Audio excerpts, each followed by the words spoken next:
Salam, xoş gördük hər kəsi. Bugün isim mövzusunun içərisində yer alan və vacib məqamlardan biri olan bəzi hecalı isimlərdə ikinci saitin düşməsi məqamına baxırıq. Deməli, bəzi hecalı isimlərə saitlə başlanan şəkilçi qoşulduqda söz kökündəki ikinci sait düşür. İndi baxaq o sözlər hansılardır.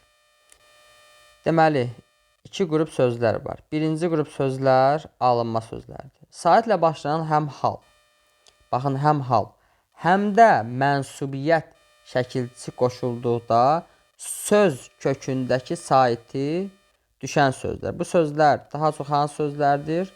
Alınma sözlərdir.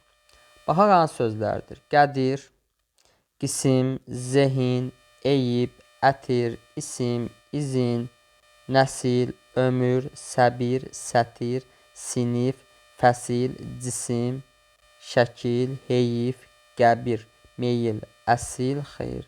Daha çox baxırıq ki, saitlər eynidir əksəriyyətində. Məsələn, nümunə. Onun nəsli hansı şəkildə artırılıb? Mənsubiyyət şəkilçisi. Baxın, əslində nəsil sözü necə yazılırdı? Bir ə saitimiz var, bir i saitimiz var. Burada baxın, əni görürük, amma söz kökündəki i-ni görmürük. Artıq bura mənsubiyyət şəkilçisinin i-si gəlib. Deməli, söz kökündəki i saiti düşdü. Bu mənsubiyyətə aid olan məqam. İndi baxırıq. Yəlik. Baxın, həm hal, həm mənsubiyyət dedik. İndi yəli yallı, deməli, nəslin sözü burada yəlik yallı sözdür. Nəslin böyüyü.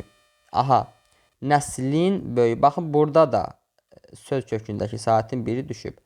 Ə qalıb, ikinci saitimiz olan i düşüb. Digərlərində nümunə tapıb yerinə qoysaq, görəsiniz ki, həm yazışda, həm tələffüzdə söz kökündəki ikinci sait düşür. Daha sonra, indi gəlir ikinci məqama. Saitlə başlayan yalnız mənsubiyyət şəkilçisi. Aha, baxın, yalnız mənsubiyyət şəkilçisi artırıldıqda kökündəki ikinci saiti düşən sözlər. Bu sözlər hansı sözlərdir? Milli mənşəli sözlərdir. Daha çox milli mənşəli sözlərdir. Baxaq. Ağız, ağıl, alın, beyin, boyun, burun, çiyin, əyin, könül, qarın, qoyun, qoyun yəni qucaq mənasında. Qayın, ovuc, oğul. Fikir versək görərik ki, sözlərin əksəriyyəti insanın bədən üzvlərindən bağlıdır. Ağızdır, alındır, beyindir, boyundur, burundur, çiyindir və digərləri. İndi buna nümunə. Onun ağlı. Baxın, onun ağlı. Burada ağıl sözünə nə artırılıb? Mənsubiyyət şəkilçisi. Qaydamız nə idi? Mənsubiyyət şəkilçisi qoşulanda nə etməli idi?